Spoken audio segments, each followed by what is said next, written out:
Hey guys, welcome to again podcast. This is Gary here. How have you guys been? I hope you guys are doing okay. I hope you guys are doing fine. Right? I hope you guys are getting well. My name is Gary. Welcome to my show. Welcome to my podcast. How have you guys been? Hope you guys are really doing fine. Right? I'm speaking a little bit softer right now. All right. I'm trying to put the mic in nearer to my mouth so it sounds a little bit louder. Because I'm recording this in the library, right? I'm meeting some friends later in the library as well, and I'm gonna record another episode here, right? Can that be okay? Is it okay? Because I'm in Singapore, right? I got no space I got no permanent space to record. Right? I do not like. It's very expensive for a place here, right? I do not have my own studio. Right, I do not have my own apartment yet.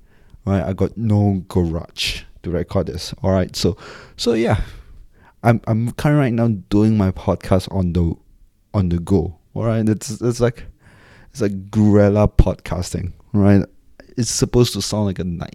Yeah, that sounds like a better title from now again. Right, I don't know. I guess that should be the case. That should be the case. Right. Yeah. I'm not sure whether you changing my podcast name is a little bit too late right now. So how have you guys been? Right? I hope you guys are fine. Right. If you do not have a good week, I suppose it'll plow through. I'm hoping my words of encouragement here will be good enough for you. That things will get better. Is it good enough? I'm not sure. I hope you guys are okay. Right, don't feel so shitty about yourself. Right, it's all right. Like things will go through, and for those who are having a good week, good for you. Right, good for you. Right. Well, I'm not sure what kind of week do I have. Right, I really don't. Right, it's like, this is the first time since a very long time. Right, I got like. It's like a little bust out for the whole week, right? Because I had a lot of beer, and I've been drinking a lot of beer specifically, right? It's because it's like a lot of my friends are playing in the music scene right now. A lot of my friends are going out to play. I know a lot of friends who are musicians right now. I guess that's the correct word to describe, right? I'm not sure they can call, because I'm not sure we can call a person who goes to comedy open mic, to call themselves a stand-up comedian. Like, I don't do that. I'm still a comedy open micer, right? And my friends who are playing, I'm not sure whether this is the term they are willing to call themselves. They are willing to embrace and call themselves a musician, right? Because I saw them in open mics, I saw them in show gigs as well. So this is what happens. Right? I've been going to a lot of these places. I've been going to a lot of music open mics, trying to support my friends who are playing in the music scene. All right, the art scene in Singapore is very in a fetal stages. Is that a correct word? Is that a good word to use? Right. So I've been drinking for the whole week. Right? A lot of beers in. I have 5 pints. Yesterday, on Thursday night, I had 5 pints as well. I feel really shitty about myself. I'm not bragging.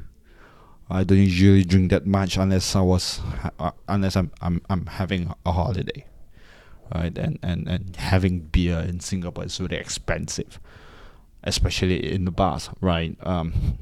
So this is what happens. So that's and I don't drink until I don't drink until I pass out. It's been a long time since I do that. I've learned to control the amount of beer, the amount of alcohol in my body. I've learned to do that. I've learned to control that, right? Which is, I find, a very, very useful skill. Right, I guess it's a very useful skill. Right, I've drank too much bars. And that brings me to a point, right, where it really scares me. Like, I think this whole week itself is like, I'm not sure. I got no opinions, at all. Like when I wake up, like everything is like in a box, right? Everything is like, okay, so we'll go through this, right? And we'll plow through the next day. We'll go through this. We'll plow through the next. I got no opinion at all, and I have not have that for a very long time. All right, like there's a lot of times where I look through everything and go, look, I need to say something, right? I need to. This is not right. This is, or this is my opinion. I know it makes me sound a little bit like a dick, right? I'm a very, very bad person to work with, and I don't deny that I'm a scrub person to work with, right? So this is what happens. So this is what happens, right? And yeah, and it really scares the shit out of me, right? Because I really want to be a comic. I really want to be a stand-up comedian. I really want to be a podcaster. I guess that in order to say something, you need to have something to say. You need to have an opinion. You need to look through yourself and go, yeah, you know what? This is what happens, and this is how I feel about it. And I do not have that for the whole week, and it really bothers me. It really bothers me. I think it should be alright someday, I guess. I don't know. Oh yeah. So yeah, how? So let's go back to this episode, right? In this episode, I have Greg Fleet. Greg Fleet is a look. I'm really excited about this episode, right? This is a good thing about having this episode. I'm really excited for this podcast episode. For this time, where I'll be speaking to Greg Fleet. I met Greg. I met Fleety, right? I met him on a what do you call it? On a comedy showcase show in Melbourne last year, right? That's my first time meeting him, and the way he did an MC is really cool. Right? He's really good at what he's doing. And I don't know. I really like his style. I really like his style of delivery. I guess you should go online and check his stuff, check his things. I'm really excited for this episode because my comedy, like a lot of my comedy heroes has featured him as well in the mediums they're doing, right? Stuart Lee has mentioned him in How I Escaped My Sudden Fate as a stand-up comedian. He was once in WTF. So I guess like I'm not sure what kind of expectation do I set for this for myself, for him, or for myself when I get him on the podcast, because I was really excited when he say yes for this episode, when he say, you know what, I'll do it, right? And I've been preparing myself for him to say no, right? He says that he's agreed to do it, and I've been preparing myself saying that, hey, you know what, he might not want to do it, right? It's okay. And I've been telling myself that, hey, it's okay if he pulls out suddenly, but he didn't, right? After and I've been badgering him. And he says, yeah, I'll do this. I'm sorry for the annoyance. I guess I don't know. I think that it's cool to have him on the podcast. I'm really excited for this. I'm really excited. So I guess without further ado, right? I really don't know how, because look, Greg Fleet is a very nice guy. He's a very nice guy, a very nice comic, a very funny comic, right? So we talk a lot about him dealing with drugs, dealing with heroin. We talk about his story where he took a story where we have the headline of the show, right? And meeting Sarah Silverman, working on a show with. This is what I didn't know, right? Maria Bamford was in Singapore. I'm shocked, right? I'm not sure. I'm hoping that she is the correct Maria. I'm not sure how many Maria Bamford is in the comedy scene in all over the world right now. I'm hoping it's the correct Maria Bamford that I'm thinking. I really do hope that it is that. If not, you know what? It's the Maria Bamford, right? I don't know. I really don't know. So yeah. So this is really amazing. Like, you guys should go. How about this? Listen to this episode, And yeah, and check out this conversation that I have with Greg Fleet. In Not a Game podcast with Garrett Tan.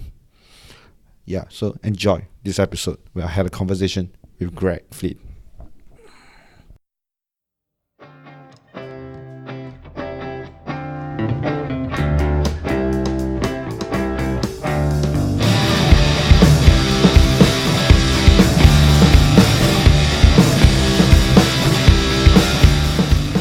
Yeah, absolutely. And also, just before we start, you can talk to me about anything. There's nothing I'm going to be like, fuck, dude. No, anything at all. So don't be stressed. Whatever. Okay.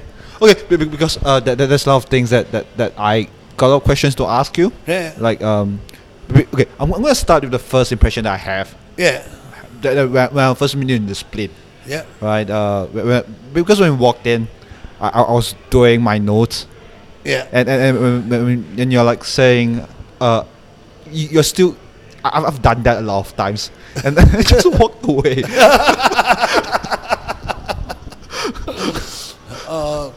Because I truly love comedy. I truly love comics. I don't love shit comics. I mean, no one does. But when you see someone doing that, it's quite beautiful because you see someone. I only really get nervous when I'm in a place that I don't usually work. So often if I'm overseas in a place or whatever, that's when I might get a bit nervous going, oh my God, what if they think they don't understand what I'm talking about or whatever. And when I see someone else who's a good comic, which I consider you to be, looking at their notes and freaking out, I kind of think, oh yeah, I know that feeling. But also I know not to hang around because I know the last thing you want when you're trying to go through your stuff is someone going, oh, hi, I'm Greg, yeah, I'm a comic too, yeah, I'm really comfortable and casual and everything's fine. And you're like, well, fuck off, I'm trying to work out my stuff. But I don't know. I think that it's nice when you're trying to figure out your set and when the people that don't know you walked in and go, hey, and just say hi and just go off. Yeah. So it's like, I know that you see me down the line and you kind of like, oh, okay, right. So you kind of acknowledge everyone in the room, right? Like it's a kind of respect that you gave. Yeah, because it's like we're all going into war together. We're all going in there, and some of us aren't going to make it back. So it's great. And I mean, what I hate it sometimes when I do a gig. I just came back from Queensland. I was doing some gigs in the Gold Coast in Queensland. And this is a very minor thing, but one night I saw the comics, I'm chatting to all them, blah, blah, blah, And then at one point, this one comic gets up and I didn't know that she was on. I'd never met her.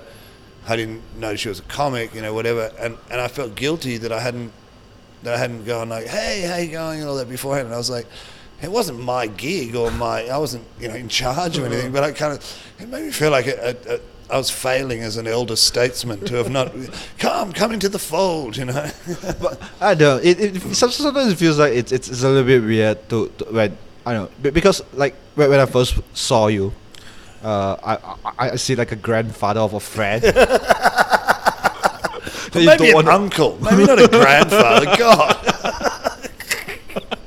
Oh man, I'm feeling so old. That was the worst thing you could have said. No, it's fine. Yeah, but it feels like it's a friend. It's an elderly person of a friend. and you kind of like, okay, I'm sorry. I don't want to offend you. Maybe I should have made too loud of a noise, or because you're watching TV, right? No. Like, I'm also going to point out that I'm assuming this, but I think in possibly in Asian culture,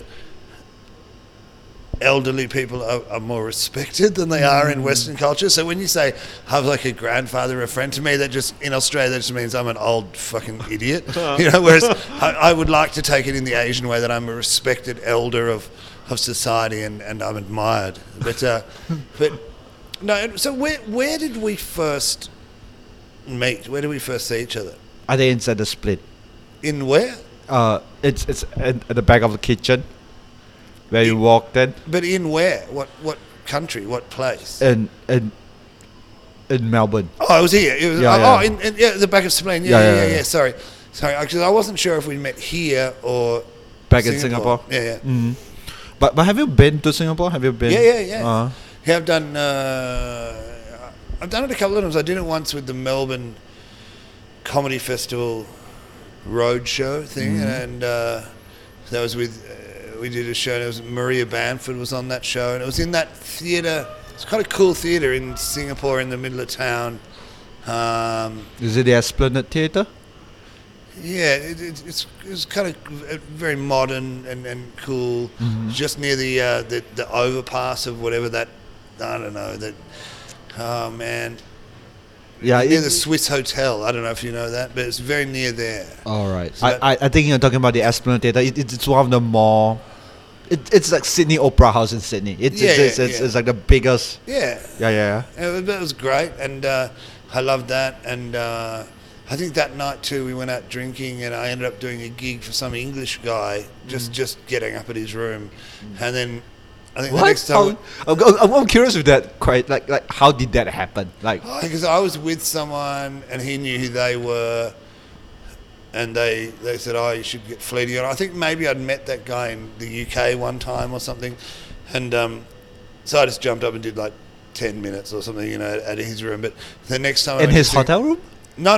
He had a comedy room. Oh, in his comedy room. I always do it in their hotel rooms. Don't worry. But the next time I went to Singapore, I went back to that room and the doors were chained shut, and there was he obviously hadn't paid his bills. It was like literally a chain with padlocks and like shut down. But I don't know who that guy was. But I don't know where he is now. But no, I loved the audiences there, and then I went back a couple of years later and did Jonathan Atherton's stuff. To be honest, I don't think I was in a particularly good...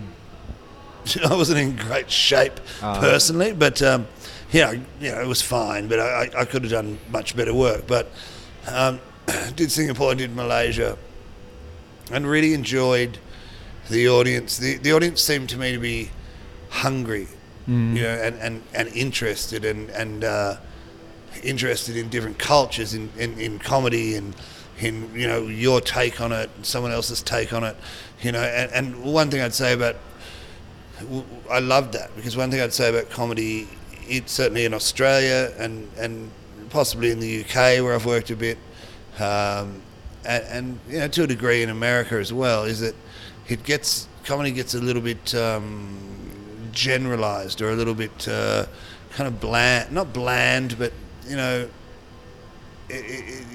people get a bit blasé about, audiences go, oh yeah, I've seen everything, I've seen great comics, whatever, and I really sensed the vibe, and maybe as we were talking about earlier, it's quite a new scene in Singapore.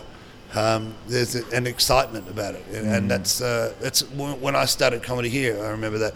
I remember doing gigs in Amsterdam once, and Amsterdam had virtually no comedy scene in Holland. It was brand new. So now they've got quite a flourishing scene, but it's exciting when something's new in a place. It's like anything goes. It's great. So I remember gigs there fondly, and I look forward to going back at some stage. I think it's the same thing with me in Melbourne. Yeah. Because when I do gigs in Singapore, it's scary. It scares the shit out of me. Yeah. Because if I do gigs in Singapore, I will not fly. Right. Yeah. So and when I came in, it was Melbourne, and when I first do last year, and I'm like, oh my god, I can be funny. Yeah. Of course. Yeah. I think that's a great thing about working. I have a theory that I developed very early. The first time I went overseas to do comedy, which, as you would know, is massive. It's a big deal. You on the plane or whatever, you're going, what am I doing? Why am I doing this? Like, oh my God, they're going to hate me and it's going to be terrible. And then, of course, in any country, you can have bad gigs, you can have good gigs, but you do a few gigs and you go, all right, I get it. Like, I really believe wherever you fit into the scheme of comedy where you're from, if you're in the top 10% or the top 20%, top 30%, you'll fit into that internationally. You know, so if you're in the top 20% of comics in your own country, you'll be in the top 20% of comics in the world, you know. And that, I realised that just through doing it. The first time I did it, I was like, oh my God, I thought this is, you know, I didn't know what I thought would happen, but I was like, oh yeah, this is, you know, it's quite similar in one way to where I come from, and you know, and very encouraging to go, right, I'm as good as anyone, you know. I'm you know, I'm not the best comedian in the world, but I'm good. I'm good at this internationally and nationally, and you know, regionally and whatever, you know. Well, because it felt good to work in a country or in a city where everyone's so used to like have watched so much comedy. Yeah. And when you come in as a visiting comic. Yeah. And then it feels very good to have like, oh, okay. They really dig my style of comedy. They really dig what I've been doing. Right. And when you go back to, sometimes when I think back, when I go back to Singapore, I go, can I have the Melbourne crowd back? Can I? Absolutely. But see, I feel the same way, you know, in some ways when I go somewhere else. I'm the same. You know, I come back to Melbourne, I go, oh, can I have the Perth crowd back, or can I have the Singapore crowd back, or can I have the, you know, the Edinburgh crowd back, you know. But I think it keeps you honest, you know. It keeps you honest, keeps you grounded, and but also keeps you believing that there's more than just what you know. But I think that is one good thing about Melbourne, and maybe about Australia. I don't know, but is that we are very well.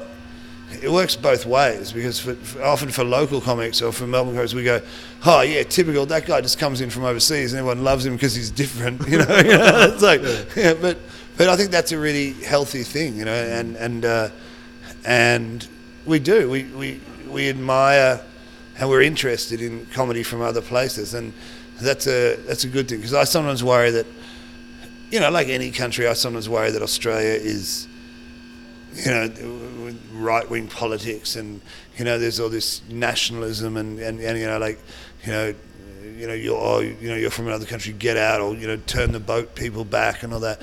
And you know, most comics, I think, are in Australia are like, no, you know, we need diversity, we need more people from other places. And so I'm always really relieved. I get nervous when friends from overseas do a gig. I'm like, oh God, please like them, please don't hate them. And most of the time people go like, yeah, welcome, you know, it's good. Yeah. Maybe, I don't know, is it because it's Melbourne that I've only been to? I always thought that, okay, the last time I stayed is in Epping, the suburbs. Wow, in the suburbs. Yeah. Good luck. And you made it back. You made it out. I'm surprised that everyone was like asking very local stuff. Like oh yeah. Yeah, like when the train broke down, people came up and I'm like, yeah, and I asked, hey, is this train going towards us? Is this bus going to the city? And I'm like, yeah. And I'm like, I'm a tourist. I'm sorry, I can't help you. And there's this guilt coming over. Yeah. Okay. And people going, oh fuck, that guy's so rude. You know, like, he's pretending to be from Singapore. Yeah. So I'm really surprised that I'm really surprised the inclusiveness in Melbourne. Oh, that's good. In Australia. That's good, because I think I get over paranoid about it. Like it's like, you know. I remember this from various things I've been involved in, where I get, it's almost like I won't let people deal with their own issue. You know, I'm like, oh no, I'll handle it for you. And then they're like, no man, it's cool. Like I can deal with this. But I feel so guilty, you know, that maybe they're going to be treated unfairly or whatever. That I'm like, no, you know, like, leave this guy alone. And they're like, everyone's like, we weren't going to give this guy any problem, you know. And I'm like, oh, sorry, I've jumped ahead. You know? I know. Is it okay to go, hey, but you don't want to make it like a host, like saying, don't be like a host where you don't give out too much things. Yeah. Like But because it's about the same as me as well, where there are people who came to my house, even my friends are gathering for for dinner, for a party, and I'll just over prepare stuff. Yeah, I think that's what it is. It's totally that. It's totally that. And the other thing I would say is, for someone who maybe, I'm guessing this, but I think one thing about if you are from a place where you speak another language generally, but obviously you can speak English and stuff, but if English is your second language, is what I'm saying, and you come to Australia, certainly if you come to Melbourne and do gigs, in a weird way, people listen more because they feel like they have to pay attention because you've got an accent, so they pay attention. And then I think we're quite patronising too, because then they go, oh my God, and he's funny. And you go, yeah, he's a comedian. You know? I don't know. I actually wanted to be like, I actually wanted to do some very bad jokes just to make sure, like, hey, you guys are not condescending, right? Yeah, absolutely. There's people who are going, you'd be going, what's with airplane food? It tastes really terrible. People are going, oh, brilliant. He's a genius. And I'm going, what are you talking about? He's a genius. You hated my airplane food material. Jerry Seinfeld did that joke for 2 years. That's such a great idea. Dude, next time you come out, I'll book you a holiday gigs and just do really hack shit comedy. And people be like, yeah, he's great. He's really great.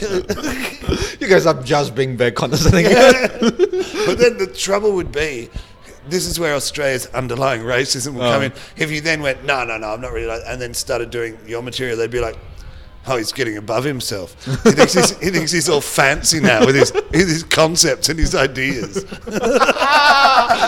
But I don't know. This is one part of me where I was saying, keep thinking that racism will not get rid of. Like, but it's because you're too overly conscious about race itself. Yeah, I know. I am. I mean, fuck, we all are, you know. I just had a huge fight with a whole lot of people online about the patriarchy and about sexism and men and women. And I my whole career, I've tried to be, maybe over-tried to be inclusive and diversive and, you know, like, whatever. I don't care who anyone is. If they're funny, I'm all about that. I'm all about, you know, I don't care if they're, you know, man, woman, transgendered, you know, Indian, American, whatever. I don't care. But I ended up in this huge fight online with a whole lot of women, many of whom are my friends. And I ended up sort of becoming the poster boy for misogyny. And I was like, what? How did this happen? What? I'm like the good guy, you know? But I'm now fascinated by the whole thing, because I think I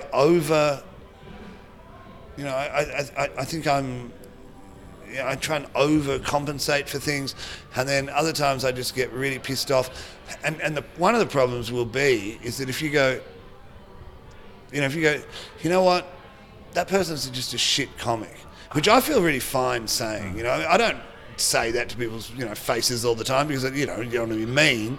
But ultimately, I go, I love great comics. I love great comedy. And I love people who they might not be great comics, but they're on their way, and they're good, and they're trying and they're experimenting. But I think sometimes people can use whatever it is, whether it's gender, race, sexuality, they can use that as, this is why I'm not getting ahead. And I kind of go, look, yes, of course, there's a degree to which in comedy, certainly in Australia and Europe and America, white Anglo-Saxon heterosexual men have controlled things, But comics are too unorganised to try and control anything other than, we're all too egotistical. We're not going, I'm going to keep everyone else down. You go, no, I just want to think about myself. So I think often people use that stuff to as an excuse as to why they haven't advanced. And maybe there is some truth in that, but ultimately I go, a great comic will always get through. A great comic will always, people will just go, holy shit, you're amazing. I don't care, and it doesn't matter. It doesn't matter if you're gay, straight, Asian, white, Hawaiian, whatever, like man, woman. If you're a great comic, people will go, fuck yeah, you're great, and that's what I hope is true. And if it's not true, I will kill any other minority that tries to disagree with me. Yeah, because I remember having a fight like that online as well. I posted out something like there's this American comic called Eliza Salinger, Right. where she says that female comics have to write more, and not just that. I just pulled a face then, by the way.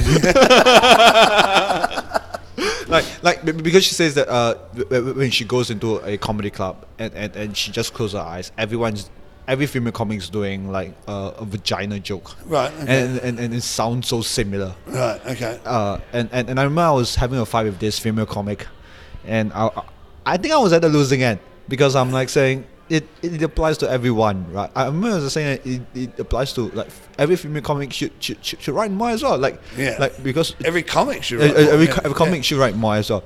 So and it's because I don't know whether it's because I'm as a male comic, as I was saying that you can only break a stereotype when you go up on stage, and then start doing jokes, and when I say that, I think that the female comic that I'm fighting with online, thinking that hey, I'm being very condescending, that so you're telling me how should I be as a female comic then? And I'm like, no. You're telling how you should be as a comic. That's what my point was in this whole thing. And admittedly, in my thing, I crossed lines and I got grumpy and angry and I wasn't listening necessarily. I was going, no, fuck you.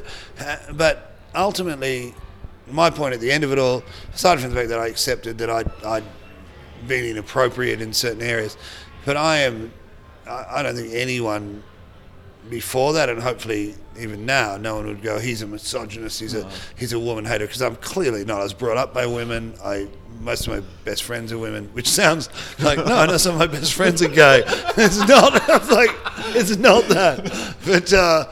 But ultimately, in that conversation, and I think in the greater scheme of things, the patriarchy and all that, it's a fascinating thing to discuss. But I think my thing is, in comedy, I really just care about comedy, and good comics to me, get through, I've seen so many comics over the years, and the ones who are just inspired and not. It's almost like don't be distracted by that, if you want to be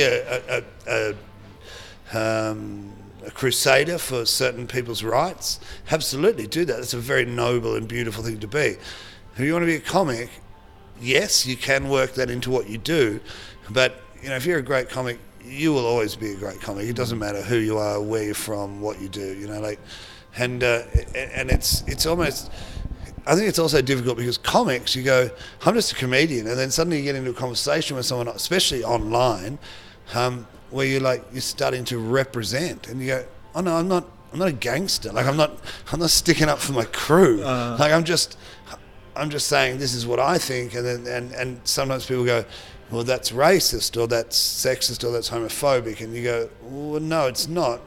I'm not saying maybe you should do this because you're a gay comic or a woman comic or a man comic or whatever. I'm just saying maybe you should do this because you're a comic. I think that's probably what happened to you. I know. Maybe this is part of me was saying that hey, maybe I this is my idea of what comedy is, and being just started out like 3 or 4 years ago, and I do not have like a perspective of what's really like funny, in the sense like. Sometimes this is one time where I try to do a joke, and there's a lot of times I have to verify. I'll verify through one of my gay friends and friends or in LGBT community. Yeah. So don't say gay. Say LGBT. you goddamn homophobe. I get you. But came out right. He says that he's a gay comic. So there's a lot of times where I feel that I think as a person, right, it's I don't want to do it like a racial stereotype thing. Yeah. As a comic, I try to keep away from gay, like homophobic stuff. Yeah, of course. And because it's me on stage, right? Yeah. Whatever I say that's coming out from it. Yeah. And there's this thing that annoys me where online articles are saying, oh, comedians are truth are philosophers on stage. I'm like, no, we wish. I'm like, no, yeah, Camus was a philosopher. We're just telling dick jokes. Like Louis C.K. is dropping truth bomb. No, he's just a comic. yeah, exactly. Who are your favourite philosophers? I like Kierkegaard. I like Camus, Louis C.K. Yeah. So it annoys me a little bit. No, I'm just a guy who tries to make you laugh. And dick jokes is just part of my hustle. Yeah. But also, I think that the key word there is tries. Like, going, I am bulletproof hilarious. You're going, no, I'm just someone trying to make you laugh. And I think that's an admirable quality in itself, And that is something I admire in comics, even if they are not great comics, is that they're trying to make someone laugh, Sometimes I see people doing comedy, I think, for the wrong reasons. Like, I think they want to be famous, or they want to, or they want to tell people how to think, which is probably one of my faults. But yeah, I think that's a great way. That's a really key thing. I'm just trying to make you laugh, and that's a very noble and good thing to be doing. Hard to fault someone who's trying to make you happy, Okay. I'm gonna ask, right? Because I've like little snippets of you online here and there. I would like to ask, why are you famous? Because you seem shit. Yeah. So I want to ask, like, what makes you do comedy in the first place? Like, how do you get in touch with comedy? Yeah. I kind of got into comedy almost by accident. Like, it was the late '80s in Melbourne, and I was an actor. I'd been to drama school. I was doing bad Australian television, like Neighbours and stuff like that. Just like whatever. And weirdly, through these people I went to drama school with, they were doing some improv thing, and they said, "Oh, you should come to this improv thing we're doing. Join us and do this thing." And I was like, I was terrible at improv. I was very bad at it. And they said, no, you'd be good. And so I went with them and did that and enjoyed it, had fun, made people laugh. And I was like, oh, yeah, cool. And then there were a whole lot of people doing improv in that thing. There was probably 60 people doing it. We were like teams of 4 or 5. And I met a whole lot of comedians. And after a few weeks of doing it, they were like, oh, man, you should do comedy. And I literally was like, I would rather shoot myself in the face than do comedy. I was like, it was the last thing on my mind. I mean, I liked comedy. I liked Monty Python, and I'm an older gentleman, but I loved all that stuff. Richard Pryor and Eddie Murphy and stuff. But I was like, oh God, I'd literally rather shoot myself than get up on stage and do comedy. And then over time, they were like, you should do it. And then one time, I was working in a nightclub. I was running a pool room in a nightclub, and these few comics came late one night, and someone had LSD, so we're all tripping, and they said to me, and like seriously, like watching stuff melt on the walls, and they were like, oh, you should do comedy again. And I went, yeah, of course, yeah. And they went, you should do it this Monday. And I went, yeah, of course. And then like the next day I woke up, I was like, oh my God, I feel sick. And of course I'd forgotten all of that. And then like it was like Friday, and they rang me and went, so you're on Monday. And I went, what are you talking about? And they said, you're doing comedy on Monday. And they kind of tricked me into it, because they went, it's booked in, your name is booked in, and you can't get out of it. And at that stage I was like, oh my God, I can't get out of it. Rather than going, who gives a shit if my name's... no one knows who I am. Like, no one would care. Hey, sorry everyone, the anonymous guy who used to do acting is pulled out. Like, like everyone would have been like, thank God. But, so I did it. They kind of guilted me into it. And I loved it. And I wasn't like amazing or anything, but I was like, I was good enough to go, this is really great. And then the kicker was at the end of the night, some guy handed me $40. And I was like, holy shit. I was working in bars and restaurants and stuff. And then I did it again, and the same thing happened, and it got better, and I was like, great. And then by the third time I did it, I was like, you know what? I'm kind of brilliant at comedy. I'm kind of like a comedy god. And as soon as I thought that, I had like the worst gig anyone's ever had. It was like car crash, horror. And it was like, it was such a great education. It was like, there's your education in 3 gigs. Bang. As soon as you start thinking you're amazing. Comedy comes in rule of 3. Oh, yeah. Yeah, and the comedy god, as soon as you start thinking, I'm amazing, will just smack you down. So that was great. And then I just kept doing it. And it was great. And I've always done other things. I mean, there's a long period of time where comedy was everything that I did. But, you know, going overseas and doing really well in the UK and here and doing TV and stuff, but I always, certainly more recently, but even then, you know, I always do bits of acting and bits of writing and stuff, and I think certainly in a smaller market, which Singapore probably is as well, it's great to do more than just one thing, because I think if you just do stand-up, for me, it would drive me insane. I'd go crazy. Even, you know, you travel around, you do it, but if that's all I was doing, I'd go crazy. But I've written books and plays and acted and stuff and all that, and it keeps, every time I'll write a book and I'll take a couple of months out of stand-up. I'll still do gigs, but I'll be like seriously concentrating on that. But it makes me love stand-up again. It makes me, when I go back to start doing gigs again, I'm like, oh yeah, this is great. So yeah, I kind of got into it by accident. You know, I kind of fell into it, but I loved it immediately. But how did your first gig go? Like we have our first impression. Like, I don't know, when I do my first gig, it's I'm not sure what the show said is, but it's hot. Like, it's people are giving laughter, but you don't feel it. It's like there's a. Oh, you're so nervous. I don't remember.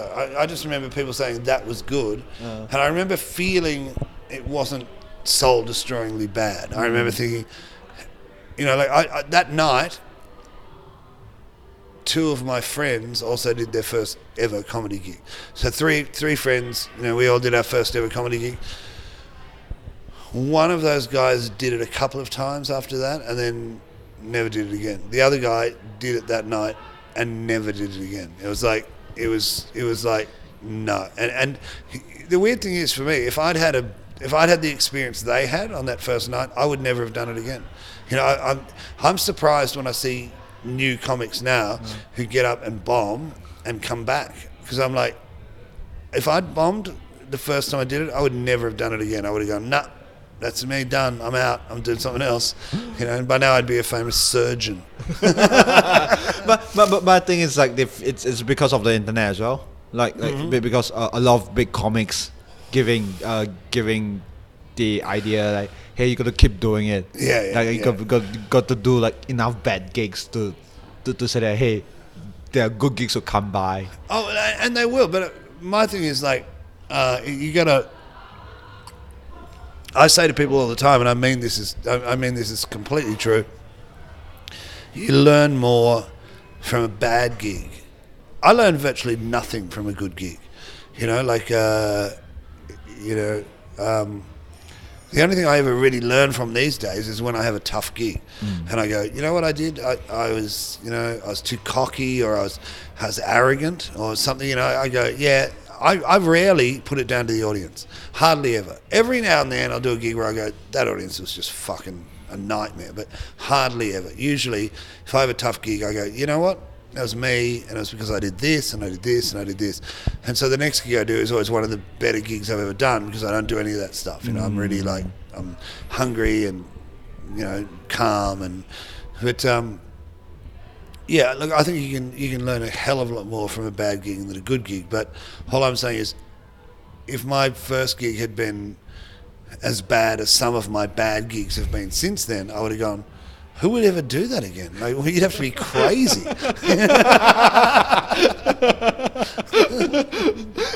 I wish I could have get this advice before I met you. Damn. then we won't be sitting down here doing this podcast.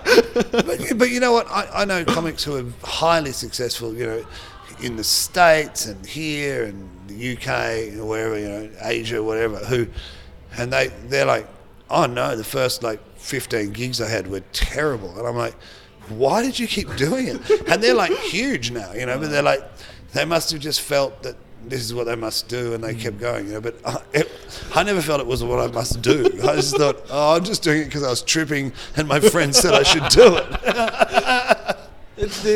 I was being lied to doing this game. I was being lied to. Yeah, I was forced into this. I don't even want to be here. Fuck you. That works. And you're right. Like, yeah, because when I watch your stuff online, and that terrifies me when you say that, because I go, did he see the good bits or the bad bits? Like, that's when people say, oh, I saw you online. I always go, oh, really? I don't go, oh, great. I think, oh God, what did they see? because when I saw your bits online, the first time I saw you, the first time I get to know you is through a splint, and I saw you doing the MCing. Yeah. And when and after that I saw your bits online, so it's really amazing, like to see you do MCing and you do, which I don't think I'm great at, by the way. I can do it, but it's not my preferred thing. I'd rather not do it. I'd rather just do a spot, you know. In fact, recently I did some gigs in Perth, and I'd been doing festivals for like 3 months. So I'd been doing my own show 3 months, you know, Perth, Melbourne, Adelaide, whatever, and so I was very used to that. You know, come in, it's my show. I start, blah blah blah. So I had to do a gig in Perth, and I got there, and the guy, it's one of those gigs. It's not particularly organised, but it's a good gig. But he's like, oh shit, can you MC? And I went, yeah, well, okay, fine. So I go out and I just start doing my stuff. And the audience was like, it was jarring. It was like, they were like, ugh. I could almost see people lean back. And I went, wow, that's weird. Like, when they come to my show, you know, they're into it. And I was like, what's going on? And it took me about a couple of minutes to go, oh, right, they're not comedy, they don't come to comedy all the time, maybe, or they're used to watching it, so they need a proper MC to go like, hey, where are you from? Who are you? Welcome. And I was just like, boom, boom, boom, here's my stuff, da da da da. And they were like, oh, why is the man being so scary? And so I had to really, the next gig I did, he asked me to MC again, and I was like, I was kind of glad he did, because I went, okay, yeah, I remember how to do this, you know, like, oh, you know, hey, welcome, and even just shaking people's hands or giving them a high five and going, you know, you look great, where are you from? You know, all that stuff, you know. But and it worked fine. But one thing I love about comedy is you're constantly learning. You know, I think if you talk to, you know, I'm friends with Mark Maron, I'm friends with Stuart Lee. There are various, you know, big comics, you know, internationally I'm friends with, and they totally agree. It's like you never reach a point where you know it all, you know. You're constantly learning, and I think that's any job where that's a thing is a great job, you know, because you don't get bored. You know, you're always going, and anytime you do get bored, you have a shit gig, and you go, oh fuck, I was too bored, you know. Yeah, I think that's what also draws me to comedy as well. So and watching you guys doing like whatever you do on stage, you're like, oh, so this is how you do it, and this is how he does it, and then she did it. I'm like, okay, so that's really interesting to see, and feel what is it like to go up on stage and see how it fit into, and I think that's why I always think that comics are usually the more humble ones. Yeah, because they've gone through enough rejections. Yeah. even are famous enough. Yeah. like I'm gonna expect like I'm gonna be very afraid to talk to big comics, and I had this like when I chat with you online. I'm actually very afraid to talk to you. Oh, don't be. I don't imagine you will be anymore. He's just an idiot. Yeah. So if because when I first started to talk to you and ask, hey, can we do this together? And the second thought that comes into my head go, why do you want to do this? Right? you're taking up his time, right? He could spend time doing staying at home, spending with his family. You know what? That's exactly what I thought. I kind of did. Like I was like, oh man, you know. But then that comedy part of you kicks in, where you go, no, I'm interested in this. I'm interested in comedy, and I'm interested in, you know, in people who are interested in it, you know. And so, yeah, I mean, I was late. Tonight, and I felt pretty bad. And my partner, she was like, what are you doing? Oh, fuck, I'm meant to be in the city doing this thing, this podcast with this guy from Singapore. And she's like, fuck, dude, like, what are you doing? Like, this is your career. This is something you really care about. Some young guy, you know, like, he's asked you to do this thing. You know, if you don't do it, why didn't you just say no? And I said, I'm not saying I don't want to do it. And she said, well, then turn up. You know, and it's but it's great. But look, I think I know what you're saying, and you know, to me, when I started doing this, you know, the people who I you know, who were doing it already, they taught me so many things. It was so great, and you know, I'm not a teacher, I'm not a master or anything, but it's a constant evolving learning experience. You know, like I did. Last year, I think, I was on my way to a gig. I'd been doing this TV show, some drama TV show. I was playing a murderer, you know, like, and it was the night of, it was the rap party of the show. So that was all over, but I had to go do a gig. So we're in the city doing this rap party. Everyone's like, oh, actors, and like, oh, darling, you're marvelous and everything. And then I said, I'm going to go do this gig. And one of the actors I was with went, oh man, this is bullshit. I'll come with you. I don't want to be here. So we left. And on the way, I was headlining, and I was like, yeah, it'd be great, you know, you know, I'm headlining this gig. And then I get a call from the guy running the gig, who's Carl. And he went, oh, would it be okay if Will Anderson goes on before you? Now, Will Anderson, you know, you probably know, but, you know, for the listeners, is a very big Australian and international comic. And I went, of course, you know, like, I went, yeah, you know, that'll be fine. Because part of me is going, oh my God, like, I'm going to follow him, that's going to be tough. But I went, nah, I was doing comedy before Will started, I know Will, and he's a great comic. And I went, no, that's cool, he's not going to just, like, blitz the room and kill it and, you know, leave me with all this. And then I was like, okay, I can handle that, that'll be all right. And then he rings back, and my friend goes, oh, what happened? I said, oh, I'm going to follow Will Anderson. He went, oh, that's going to be intense. And I went, no, it'll be all right. And then about 5 minutes later, the phone rings again, and the guy running, he goes, hey, Sarah Silverman's in town. Oh. Would it be okay? She went on before you. And I was like, oh, fuck it. Yeah, dude, bring on everyone. Bring on Louis C.K. I'll follow them all. But she was incredible, and obviously an amazing comic. And obviously people that, you know, she was doing some big theatre shows, but she was doing, you know, like a lot of comics do, they just turn up and do little local, which comics love, you know. They want to work in comedy clubs, they don't want to, you know, they want to work in theatres for the money, but and the glory, but they also love just getting down and dirty in a comedy room. So she goes on, so I met her, and she was great, and she goes on and just kills, but kills in a way. So Will's already been on, killed. Sarah Silverman goes on, kills, but she killed in a way that, and this is a really interesting thing to me, because I went, I'm never going to be able to follow this. This is a nightmare. She killed in a way that she just made everyone so happy and so thrilled that she was there, that they were just like, they were fully up for comedy, you know. So when I went on after her, they were like, yeah, great, you know. And it wasn't like, oh, here's Greg Fleet.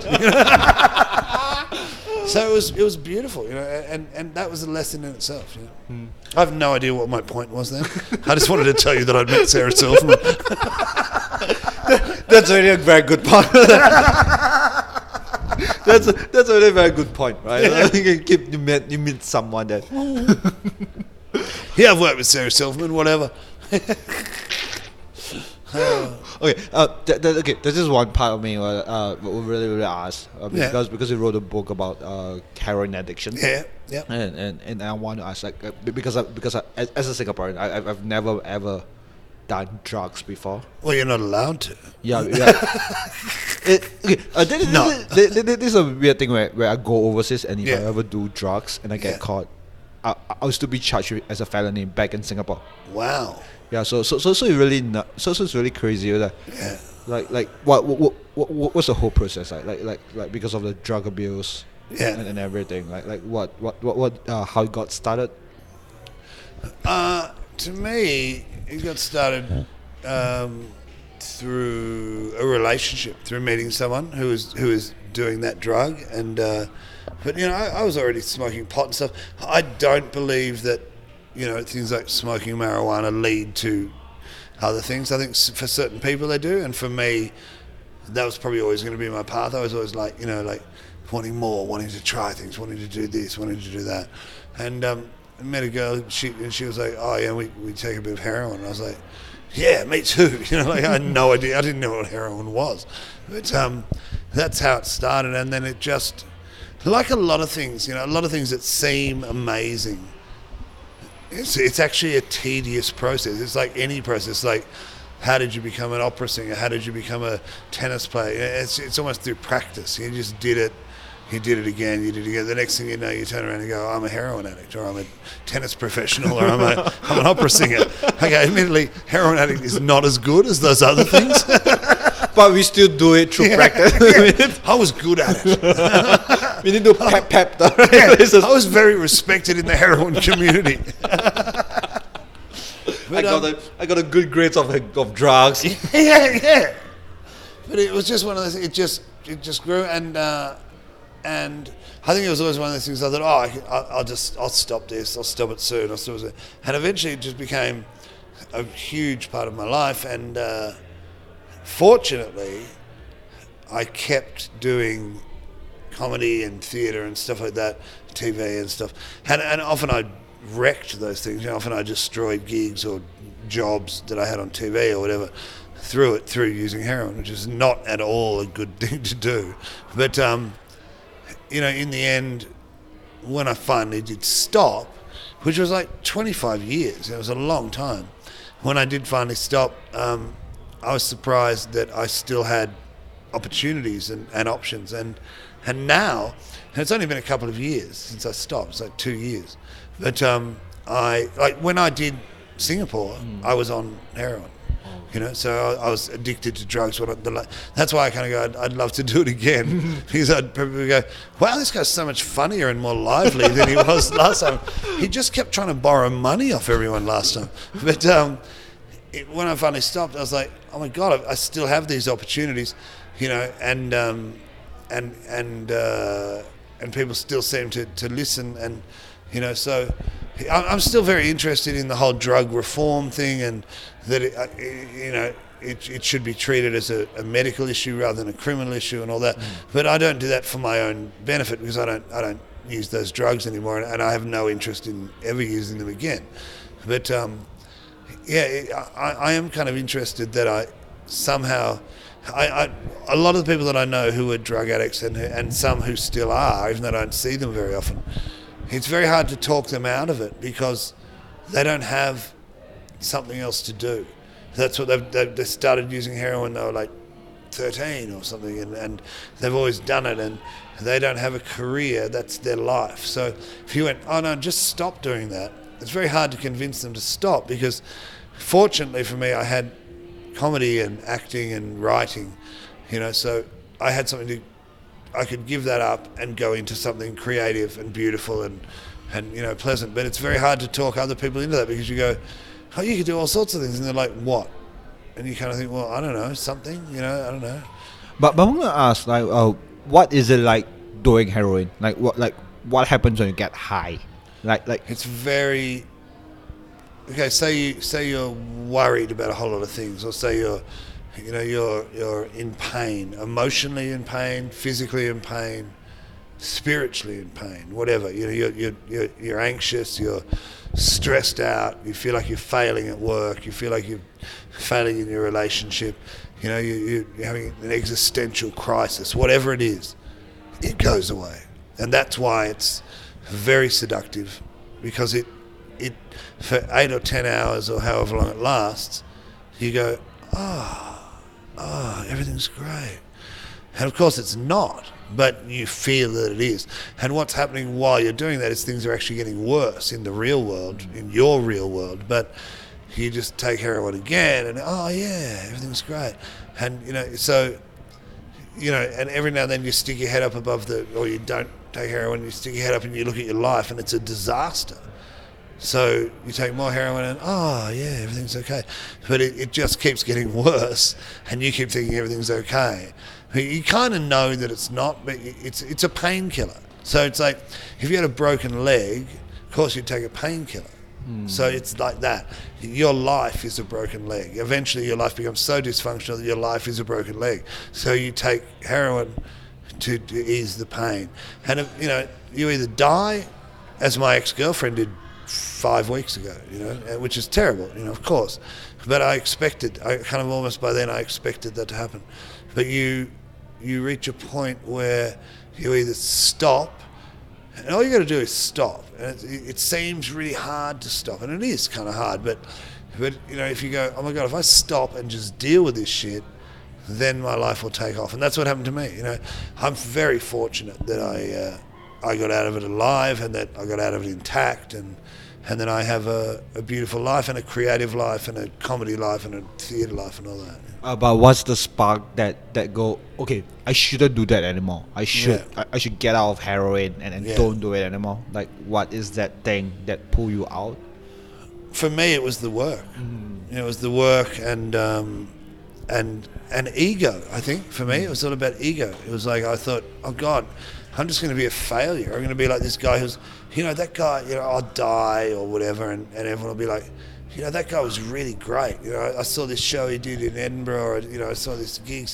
He was one of the best, but, he just fucked up, and he just, he's dead, and he's a junkie, And I just kind of thought, no, I want to be that person. I don't want to be the guy who could have been, And, it's a never-ending journey to be, there's no winner in comedy. It's like, and I've won. Boom. Thank you. Good night. I'm the employee of the year. Yeah. Oh, I wouldn't mind that. Just a stamp. But I think for me, thankfully for me, and that's why I say it's hard for people that I know who, come from terrible circumstances. And I came from fairly fortunate circumstances, not amazing or anything, but, I went to a good school and I all that kind of stuff, but I my family doesn't have money or anything, unfortunately. But people who've come from really hard circumstances and they've never done anything else except hang out with drug addicts and take drugs and commit crimes and all that stuff. Some of which I did myself, but it's really hard to say to them, no, stop, because you can do all these other things. They're like, well, what other things? I can't play guitar, I can't, and even some people who do, some people who've got incredible musical skills or comedy skills or, writing skills, they die or they just stagnate and they lose it. And you go, man, you're incredible, you're talented. And people used to say that to me all the time, you can do anything. And I'm like, yeah, oh no, I will. And eventually I kind of did, but it's really hard to talk people out of it when they don't have some other thing. Fortunately for me, I managed to live this double life where I had this other thing, so I could, instead of spending 3 or 4 years in the wilderness at the age of 50 going, what am I going to do? I went, I know exactly what I'm going to do, and so I feel very fortunate. So comedy is a really good, comedy is the best cure for heroin addiction. Basically, you have to go up on stage and be funny, and hopefully people, I know, because I feel like you're going through addict, like going through drug abuse, and when you go up on stage and you talk about it kind of heals you a little bit. Probably. And it's really surprising because majority of us doesn't do drugs. And where it's comedy, I think it's always about the other's perspective, right? It's always about a different perspective. And seeing someone doing have did drugs and they've recovered from it or trying to recover from it. Look at people doing that and to get a point of view about well, it's probably also about being vulnerable. Going, I've made these mistakes. I've done this, you know. Or you're pretty right though. It is almost like a curing thing. It's like people that get on stage and go, "I was abused as a child," or and the audience is like, "Whoa." They might not have had that experience, but they appreciate the fact that you're going, "You know what? This happened to me," and especially if you can put a little funny spin on it. If it was just a terrible story, they'd be like, "Jesus, dude, you're in the wrong venue." Depressing theatre is next door. But this is what I realized where even if they don't laugh, they'll be interested in what you're trying to tell. Yeah. And then it's always another perspective. There are times when people came like, it's you're not as funny, but I'm with you, and I'm like, cool. Yeah, well, because sometimes like stuff can just be compelling, just like, wow, that's interesting. But by the same token, I've done shows about drug addiction in the past where, I've come off or I've written a book about it or something, or I've come off stage and people are just like, fuck yeah, that was great, And then I'll get a message, and most messages, people are just saying, that was really brave, or that was really interesting, I knew nothing about drug addiction. It's really made me think about stuff, and then I just get a message going, you low life junkie scum, and I was like, and you go, oh yeah, welcome back to reality. But does it affect like how bad it affects your family? Like because I remember like watching again snippets online. Yeah, they're saying that it affects your family. Like you dedicate a book to your daughter. Oh, absolutely. Who I just saw tonight. She's staying with me for a couple of days, and that's terrible. It's terrible because the thing is, not so much for her because she's now 15, and when I was doing it, she was a lot younger. When she wasn't really aware of it, but she's very aware of it now. I've explained it all, and she's become aware of it through various things. But her mother, who's my ex, who's thankfully still a very, very dear friend of mine. The thing is, I used to see in a lot of my friends and lovers or partners or people I worked for or other comics or just friends around the place, I'd see what I thought was anger in their face. They'd be looking at me and they'd be angry at me because I was taking drugs. And it wasn't until I stopped that I realised that wasn't anger, it was fear. What I was seeing in their face was actually fear that I was going to die, and I never realised that. And I was just like, oh, fuck you, stop being so angry. And it wasn't until later on that I went, oh God, they weren't actually angry, they were terrified. Because, I'd be like a maniac, and that's the, I don't know that any of it's unforgivable, but the one thing that I have not ever really come to terms with, and maybe I will at some point, is the terror that I put people through. Like, you talk about terrorism, like terrorism is deliberately causing people terror. So whether it's a suicide bomber or an assassin or whatever, it's terror. And I was not subconsciously, but I was unconsciously terrorizing people, because they were going, God, we really love you, and we think you're really good and a good person, and we're you're ruining your life, But so that I do because I've never been with a drug addict before. I've known people who does marijuana. Yeah. And I know people who does who went to cocaine as well. Yeah. So I didn't really know, like they've just stepped into it, and I'm not in very close contact with. Yeah. So it feels a little bit weird, and then it feels a little bit outside to see people doing drugs. Yeah. And go, okay, so what's the next step? To tell them, hey, so what's the next step? Do I still be friends with them, or do I still keep in contact with them? So what do I do as a person that step so outside of the community? Yeah. It's like I'm not sure whether is it okay to say this, but it's like a straight guy in LGBTQ community. Like your friends are part of it. You don't really know how to react to them when they come out to you. Yeah. Yeah. So it feels a little bit like, okay. So what was the next step? Yeah. And I think that's, look, it's probably also one of the things of being, Australia, America, various countries are very free, in inverted commas. Like it's still illegal to do a lot of this stuff, but it's not like obviously the judicial system in Singapore is a lot stricter on this stuff. So that in itself creates a fear. Do I stay friends with this person if I know they're doing this thing? Is it going to incriminate me? Is it going to drag me down? All that stuff,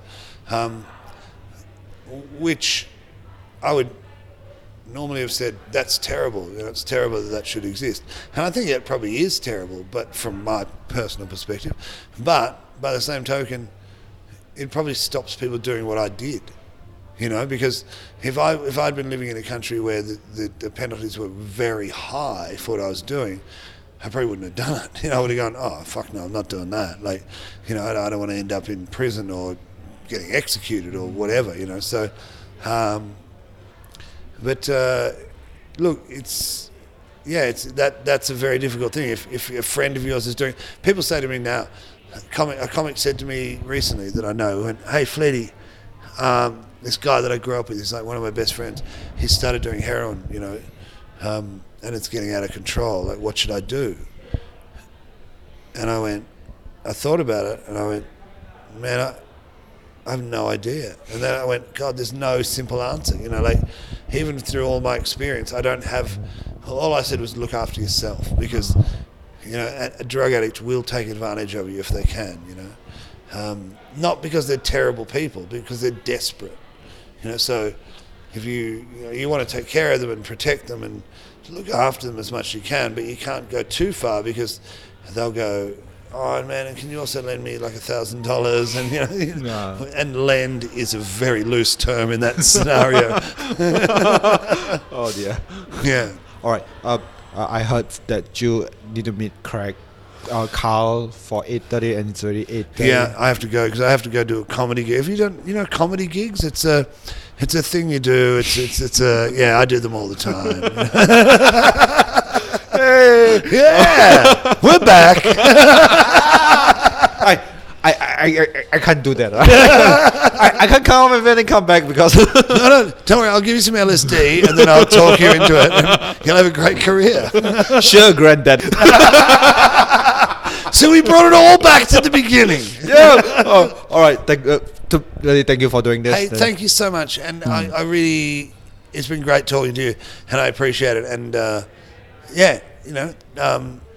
anyone who's listening, if you're interested in comedy, keep supporting it. If you're a comic, keep doing it. And especially to you, thank you so much, my friend. We're shaking hands over the computer. But no, thank you very much, man. I really appreciate it. No, right. Thank you.